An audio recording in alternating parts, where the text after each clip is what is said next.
Wadali media நேயர்கள் அனைவருக்கும் உற்சாகமான காலை நேர வணக்கம். மலர்ந்திருக்கின்ற இந்த நாள் சந்தோஷகரமானதாக. இன்றைய நாள் 27ஆம் தேதி 3ஆம் மாதம் 2025ஆம் ஆண்டு நீங்கள் எடுக்கின்ற காரியங்கள் அனைத்துமே உங்களுக்கு வெற்றியை கொடுக்கக்கூடியதாக அமையணும் அப்படின்னு சொல்லி எல்லாம் வல்ல பொதுவாக ஒரு இறைவனை நாங்களும் பிரார்த்தித்துக் கொள்கின்றோம். அந்த வகையில் இன்றைய நாளில் நாளேடுகள் இன்றுகின்ற எங்களுடைய இந்த பகுதியினூடாக வளமை போன்றே 3 நாளிதழ்களோடு உங்களை சந்தித்திருக்கின்றோம். எங்களுடைய கரங்களுக்கு கிடைக்க பெற்றிருக்கிறது உதயன் நாளிதழ், வலம்புரி நாளிதழ், அதே போன்று தினக்குரல் நாளிதழ் என்பன கிடைக்க பெற்றிருக்கிறது. பொதுவாகவே இந்த பத்திரிகைகளில் வெளிவரக்கூடிய பொதுவான செய்திகளாக காணப்படுகின்றது.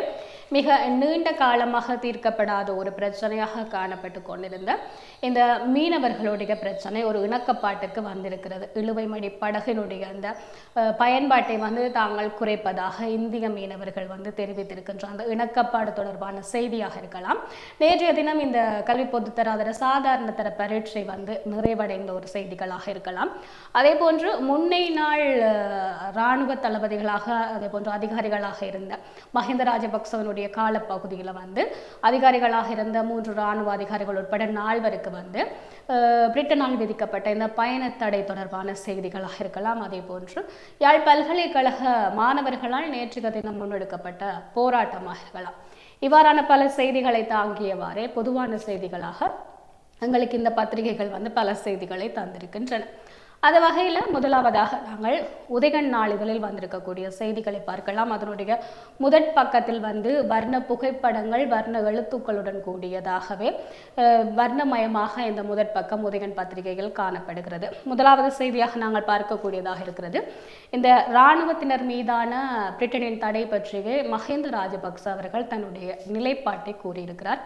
அவருடைய புகைப்படத்தை தாங்கியவாறு கட்டமிடப்பட்டதாக வாக்குகளுக்கான அரசியலே இராணுவத்தினர் மீதான தடை, பிரிட்டனை சாடுகின்றார் மஹிந்த என்ற மாதிரியாக அந்த செய்தி காணப்படுவதாக இருக்கிறது. நாங்கள் அதை தொடர்ச்சியாக பார்க்கலாம். இலங்கையின் முன்னாள் படைத்தளபதிகளுக்கு எதிராக பிரிட்டனால் முன்வைக்கப்பட்டுள்ள குற்றச்சாட்டுகள் வாக்குகளை மையப்படுத்திய இராணுவ நடவடிக்கைகளுக்கே என்று ஸ்ரீலங்கா பொதுஜன பெரமுனவின் தலைவரும் முன்னாள் ஜனாதிபதியுமான மஹிந்த ராஜபக்ச தெரிவித்திருக்கிறார் என்றவாறாக அந்த செய்தி காணப்படுகிறது. இது தொடர்பில் அவர் மேலும் பல கருத்துக்களை முன்வைத்திருக்கிறார். அந்த கருத்துக்கள் தொடர்பான விடயங்களை நாங்கள் பார்க்கலாம்.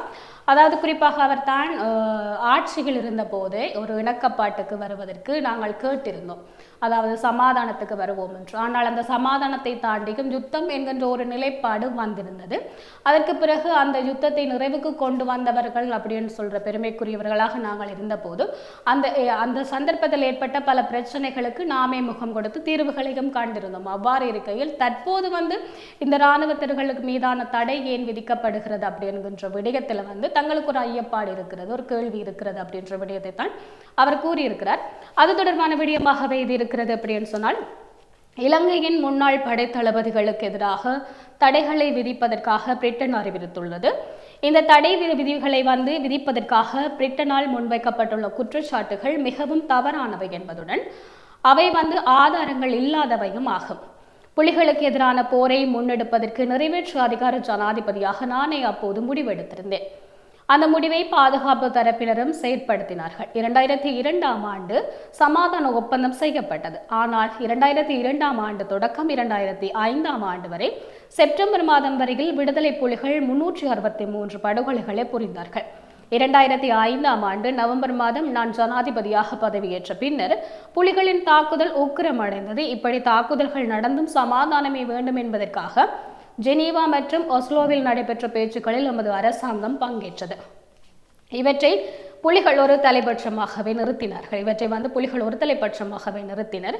2006ஆம் ஆண்டு ஜூன் மாதம் கெபிட்ரிகொலாவ தாக்குதலில் 64 பேர் உயிரிழந்தனர், 86 பேர் படுகாயமடைந்தனர். 2006ஆம் ஆண்டு ஜூலை மாதம் அளவில் மாவிலாறு புலிகளை மூடினார்கள், நீர் விநியோகத்தை தடுத்தனர். இதனை அடுத்தே இராணுவ நடவடிக்கைகளை ஆரம்பித்து 2009ஆம் ஆண்டு மே மாதம் 19ஆம் தேதி வரை நாங்கள் போர்களை முன்னெடுத்தோம். போரின் போது பெருமளவு மனித உரிமை மீறல்கள் இடம்பெற்றன என பிரிட்டனால் முன்வைக்கப்படும் குற்றச்சாட்டை முற்றாக நிராகரிக்கிறேன். புலிகளுக்கு எதிராகவே நாம் போர் செய்தோம், தமிழ் மக்களுக்கு எதிராக போர் செய்யவில்லை என்பதை தெளிவாகவே கூறுகின்றோம்.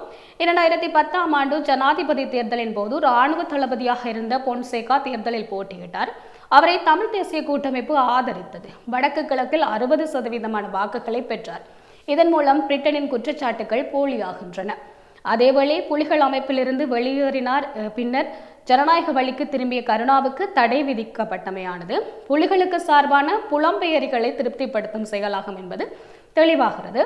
2009ஆம் ஆண்டு ஏப்ரல் மாதம் பிரிட்டன் வெளிவிகார அமைச்சர் இராணுவ நடவடிக்கையை நிறுத்துமாறு கோரினார். அதனை நான் நிராகரிக்கிறேன் என்ற மாதிரி மஹிந்த ராஜபக்ச அவர்கள் தன்னுடைய நிலைப்பாட்டை தெரிவித்திருப்பதாக உதயன் பத்திரிகை முதற் பக்கத்தில் இந்த செய்தியை பிரசுரித்திருக்கின்றது. தொடர்ச்சியாக நாங்கள் பார்க்கலாம். அரசு பல்கலைக்கழகங்களில் பொது உளச்சார்பு பரீட்சை மாணவர்களை எதிர்த்து போராட்டம் போலீசார் குவிக்கப்பட்டு குழப்பம் என்கின்ற கட்டமிடப்பட்டதாக அந்த செய்தி காணப்படுகிறது. அதாவது யாழ் பல்கலைக்கழகத்தினுடைய மருத்துவ பீட மாணவர்கள் ஒரு கவனஈர்ப்பு போராட்டத்தை இந்த உளத்து சார்பு பரீட்சை தொடர்பான விடயங்களை உள்ளடக்கியதாகவும் தங்களுடைய வேலைகளில் அமர்த்தப்படுகின்ற போது மேற்கொள்ளப்படுகின்ற விதிமுறைகள் தொடர்பாகவும் ஒரு ஆர்ப்பாட்டத்தை மேற்கொண்டிருந்தார்கள். இருந்தாலும் கூட அந்த ஆர்ப்பாட்டத்தை மேற்கொள்வதற்கு போலீசார்கள் குறுக்கிட்டு இது தேர்தல் நடைபெறப் போகிற காலம் என்பதால் இந்த ஆர்ப்பாட்டத்தை நீங்கள் மேற்கொள்ள முடியாது அப்படின்னு தெரிவித்து அந்த போராட்டம் இடையில கைவிடப்பட்டிருக்கிறது. இது தொடர்பான செய்தியாகவே இது காணப்படுகிறது. அரசு பல்கலைக்கழகங்களில் முன்னெப்போதும் இல்லாத வகையில் பொது உளச்சார்பு பரீட்சையை சுகாதார அமைச்சு அறிமுகப்படுத்தியுள்ளது. இந்த பரீட்சை எமக்கு தேவையற்றது ஒன்று என்று தெரிவித்து யாழ்ப்பாண பல்கலைக்கழக மாணவர்களால் யாழ் பல்கலைக்கழக மருத்துவ பீடம் ஒன்றில் நேற்று போராட்டம் முன்னெடுக்கப்பட்டது. மாணவர்களின் இந்த போராட்டம் யாழ்ப்பாண நகரை நோக்கி நகர்ந்த போது பெருமளவான போலீசார் குவிக்கப்பட்டு மாணவர்களுக்கு கடும் எச்சரிக்கை விடுக்கப்பட்டது. இதையடுத்து திருநெல்வேலி சந்தையில் போராட்டம் இடம்பெற்றது.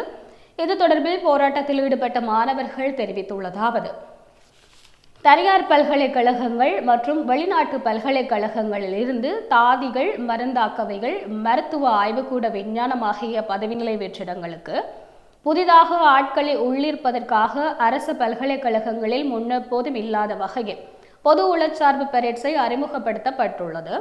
இதுவரை காலமும் பாடப்பெறுமதிக்கான தரப்புள்ளி சுட்டல், அதாவது GPA அடிப்படையிலேயே நிரப்பப்பட்டது. ஆனால் தற்போது GPA சுட்டனை கொண்டிருக்காதவர்களும் தகுதியற்றவர்களும் கூட இந்த வேலை வாய்ப்பில் இணைத்துக் கொள்ளப்பட சாத்தியங்கள் உருவாகி உள்ளன என்று மாணவர்கள் தெரிவித்திருக்கிறார்கள். எனவே இது மாணவர்களுக்கான பாதிப்புகள் தொடர்பாக அவர்கள் தங்களுடைய உரிமைகள் கிடைக்கப்பெற வேண்டும் என்பது தொடர்பாக ஒரு கவனஈர்ப்பு போராட்டத்தை மேற்கொண்டதாகவே இந்த செய்தி காணப்படுகிறது. தொடர்ச்சியாக நாங்கள் ஆரம்பத்திலே குறிப்பிட்டிருந்த இந்த விடயம் தான் பிரிட்டனின் தடை தொடர்பாக இனப்படுகொலைக்கு எதிரான பிரிட்டனின் நடவடிக்கை ஒருதலை பட்சமானதாகும். இராணுவத்திற்கு ஆதரவாக அனுரவின் அரசாங்கம் குரல் என்று தலைப்பிடப்பட்டதாக இந்த செய்தி புகைப்படத்துடன் கூடியதாக காணப்படுகிறது. ஸ்ரீலங்கா இராணுவத்தின் முன்னாள் படை தளபதிகள் மற்றும் கடற்படையின் முன்னாள் தளபதி ஆகியோருக்கு எதிராக பிரிட்டனால் விதிக்கப்பட்டுள்ள தடை ஒரு தலைப்பட்சமான நடவடிக்கை என்று ஸ்ரீலங்கா அரசாங்கம் அறிவித்திருக்கின்றது. இலங்கையில் மனித உரிமை மீறல்களில் ஈடுபட்டனர், போர்க்குற்றங்களை புரிந்தனர் என்ற குற்றச்சாட்டில் முன்னாள் இராணுவ தளபதிகளான சவேந்திர சில்வா மற்றும் ஜகத் ஜெயசூரிக, முன்னாள் கடற்படை தளபதி வசந்த கரண்டகொட, விடுதலை புலிகள் அமைப்பில் இருந்து சென்ற கருணா என்றும் விநாயகமூர்த்தி முரளிதரன் ஆகியோருக்கு எதிராக பிரிட்டனால் தடைகள் விதிக்கப்பட்டுள்ளன. இந்த தடைகள் தொடர்பில் அரசாங்கத்தின் நிலைப்பாட்டை வெளிவிகார அமைச்சர் விஜித கேரத் வெளிப்படுத்தியுள்ளார். இதன்போது அவர் தெரிவித்துள்ள விடயங்கள் தொடர்பாகவே அந்த செய்தி அவ்வாறே நீண்டு செல்வதை காணக்கூடியதாக இருக்கிறது. எனவே இவை உதயன் நாளிதழின் முதற் பக்கத்தில் வந்திருக்கக்கூடிய சில முக்கியமான செய்திகளாக இருக்கின்றன. தொடர்ச்சியாக நாங்கள் வலம்புரி நாளிதழில் வந்திருக்கக்கூடிய செய்திகள் என்னவாக அமைகிறது என்பது தொடர்பாக பார்க்கலாம். ஏற்கனவே உள்ள பத்திரிகைகள் வரக்கூடிய செய்திகளாகவே இவையும் காணப்படுகின்றன. அதாவது விஜித கேரத் தெரிவித்திருந்த விடயங்களாக இருக்கலாம், மாணவர்களுடைய ஆர்ப்பாட்டங்களாக இருக்கலாம். குறிப்பாக நாங்கள் உள்நாட்டு நல்லிணக்க செயல்முறையை பிரித்தானியாவின் தடை பாதிக்கும், வெளிவிகார அமைச்சர் விஜித கேரத் என்று அவருடைய செய்தி வலம்புரியின் முதற் பக்கத்தில் வெளியாக இருக்கிறது. முன்னாள் இராணுவ தளபதிகள் உட்பட 4 பிரித்தானியா பயண தடை விதித்தமையானது இலங்கையின் உள்நாட்டு நல்லிணக்க செயல்முறையை பாதிக்கும் என வெளிவிகார அமைச்சர் விஜய் ஹேத்ரத் வந்து தெரிவித்திருப்பதாக அந்த செய்தி 15ஆம் பக்கம் வரை நீண்டு செல்வதை காணக்கூடியதாக இருக்கிறது. எனவே நாங்கள் ஆரம்பத்தில் குறிப்பிட்டிருந்தது போன்றுதான் இந்த 4 எதிராக விதிக்கப்பட்ட தடை தொடர்பாக வந்து பல முன்னைநாள் அரசியல்வாதிகள் இப்போ ஆளுங்கட்சியில் இருக்கக்கூடியவர்கள் வந்து பல்வேறுபட்ட விதமான தங்களுடைய கருத்துக்களை வந்து பகிர்ந்து கொண்டிருக்கிறார்கள். இது எவ்வாறாக இருப்பினும் வந்து இந்த 4 பேருமே வந்து பிரிட்டனுக்கான பயண தடையாக இருக்கலாம், அவர்களுக்கான சொத்துக்களாக இருக்கலாம், யாவுமே வந்து அந்த இடத்துல முடக்கப்படுகின்ற சந்தர்ப்பம் இங்கே காணக்கூடியதாக இருக்கிறது. தொடர்ச்சியாக நாங்கள் வலம்புரை நாதலில் வந்திருக்கக்கூடிய மற்றும் ஒரு செய்தியாக பார்க்கலாம். ஆரம்பத்தில் நாங்கள் குறிப்பிட்டிருந்தது போன்று யாழ்ப்பாண பல்கலைக்கழக மாணவர்களின் போராட்டம் தடுத்து நிறுத்திய போலீசார் என்று சொல்லி புகைப்படத்துடன் கூடியதாக அதனுடைய செய்தி வந்து 6ஆம் பக்கம் நீண்டு செல்கிறது. மிகவும் ஒரு பெரிய செய்தியாக 6ஆம் பக்கத்தில் வந்து இது கட்டமிடப்பட்டு போட்டிருக்கிறார்கள். அதாவது புகைப்படத்துடன் கூடியதாறு நியாயமற்ற தேர்வு பரீட்சை முறைமையை உடனடியாக நிறுத்து யாழ் பல்கலைக்கழக இணை மருத்துவ விஞ்ஞான பீட மாணவர் சங்கம் கவன ஈர்ப்பு என்று தலைப்பிடப்பட்டதாக இது காணப்படுகிறது.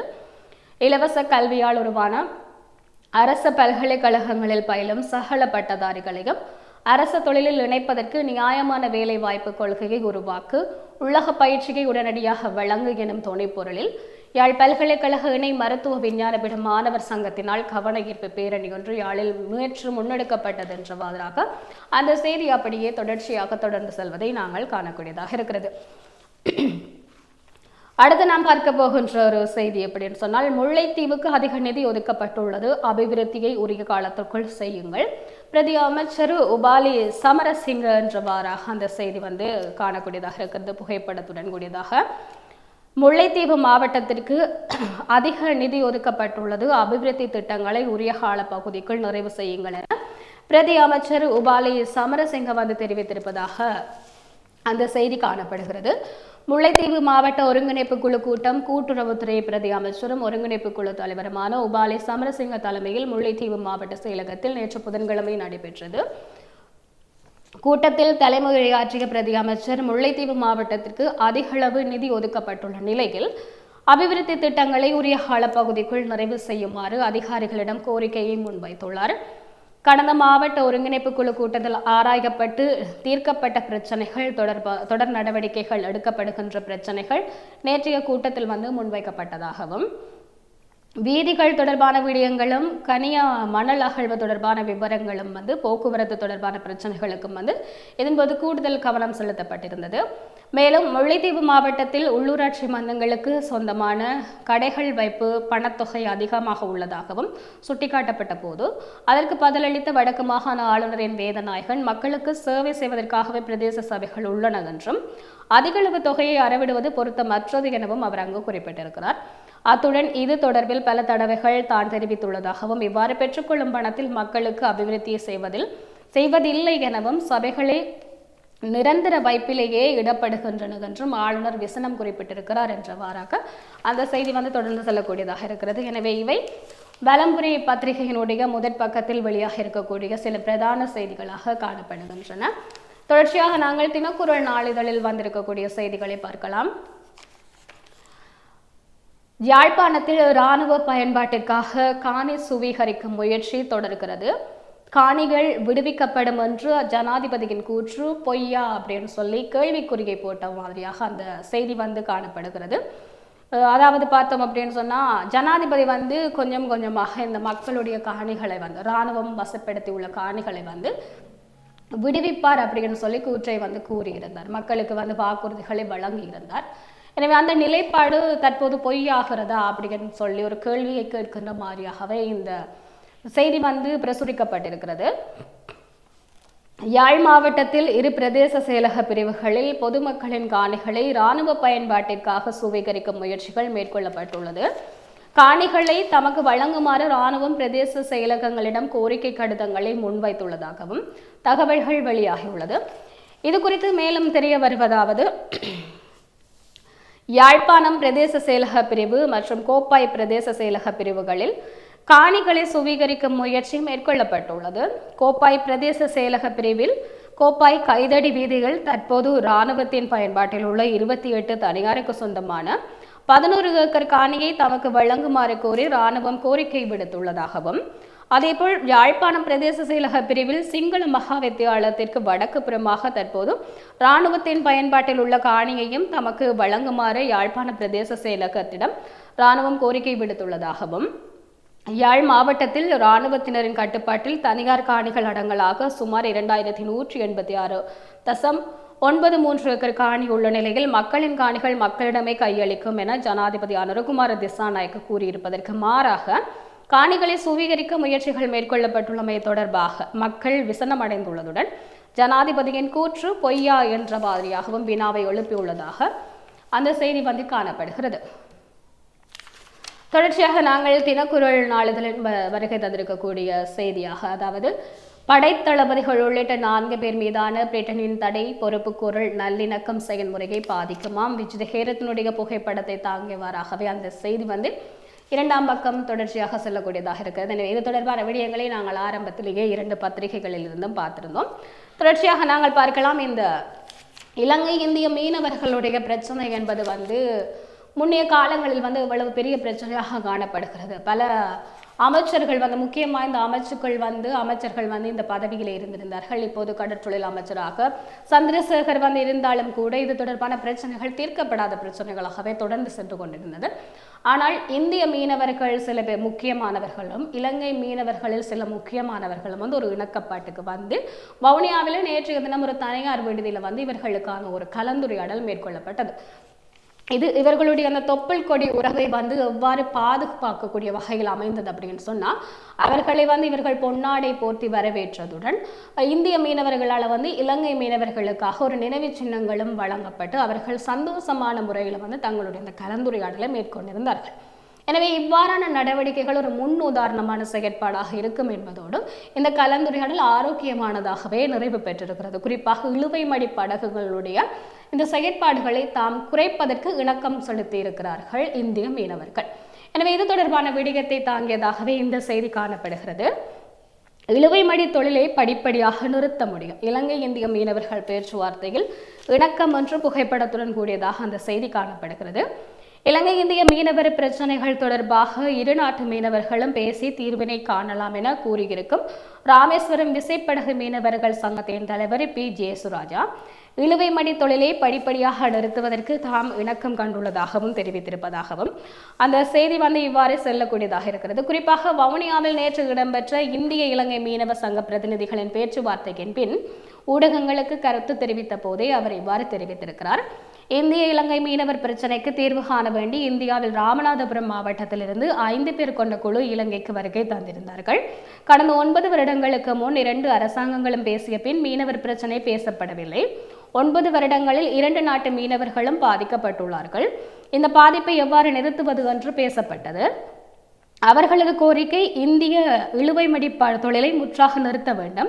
அதனை நிறுத்தினால் கடல் வளம் பாதுகாக்கப்படும் என்று கோரிக்கை முன்வைத்துள்ளார்கள். நாங்கள் இந்த இழுவைமடி தொழிலை படிப்படியாக குறைப்பதற்கு இந்திய மற்றும் தமிழக அரசாங்கம் ஊடாக சம்மதிக்கின்றோம் என கூறுகின்றோம். அடுத்த கட்டமாக ஏனைய மாவட்ட மீனவ அமைப்புகளையும் ஒன்று திரட்டி இந்திய அரசு, தமிழக அரசு, இலங்கை அரசாங்கம் உதவியுடன் இதனை பேசி நல்லதொரு தீர்வை அடுத்த கட்டமாக எட்ட முடியும் என்று பேசியுள்ளோம். வயிற்று பிழைப்புக்காக மீன் பிடிக்கும் மீனவர்கள் இலங்கை அரசாங்கம் தமது சட்டத்தின்படி 6 மாதம் 1 வருடம் 2 வருடம் என சிறை வைத்துள்ளார்கள். அந்த மீனவர்களை மனிதாபிமான முறையில் விடுவிக்கப்பட வேண்டும். இந்த பிரச்சனைக்கு நிரந்தரமாகவும் தீர்வு காண வேண்டும் என கோரியுள்ளோம். அடுத்த கட்ட பேச்சுவார்த்தையின் போது அதனை செய்யலாம் என இலங்கை மீனவர்கள் கூறியுள்ளார்கள். நிச்சயமாக இலங்கை இந்திய அரசாங்கத்துடன் பேசி இதற்கு ஒரு தீர்வை எட்ட வேண்டும். இந்திய இலங்கை கடற்பரப்பு மிக குறைவாக உள்ளது. அதிலும் கச்சத்தீவு இலங்கைக்கு கொடுத்ததால் கடல் பரப்பு குறைவாக உள்ளது. அதனால் தான் எல்லை தாண்டும் பிரச்சனை ஏற்படுகிறது. இது நமக்கு தெரியாது, எங்களுடைய எண்ணம் கச்சத்தீவு மீட்பது அல்ல. 2 நாட்டு மீனவர்களும் தொப்புள் கொடி உறவாக அப்பகுதியில் மீன் பிடிக்க வேண்டும். 2 பகுதி மீனவர்களும் பாதிக்காத வகையில் 2 நாட்டு அரசாங்கமும் நல்ல முடிவு எடுக்க வேண்டியது கட்டாயம். அவர்கள் எடுப்பார்கள் என நாங்கள் நம்புகின்றோம் என்றவாறாக ஜேசுராஜா அவர்கள் தெரிவித்திருந்ததாக இந்த செய்தி காணப்படுகிறது. எனவே தினக்குரல் நாளிதழிலும் காணப்பட்ட சில முக்கியமான செய்திகளை நாங்கள் பார்த்திருந்தோம். எனவே இன்றைய நாளில் நாங்கள் 3 நாளிதழ்களிலும் வருகை தந்திருக்கக்கூடிய சில முக்கியமான செய்திகளை உங்களுக்காக தந்திருந்தோம். எனவே இந்த செய்திகளோடு இன்றைய எங்களுடைய நாளேடுகள் ஒன்றும் நிறைவடைகிறது. மீண்டும் மற்றும் ஒரு நிகழ்ச்சியினூடாக உங்கள் அனைவரையும் சந்திக்கலாம். நன்றி, வணக்கம்.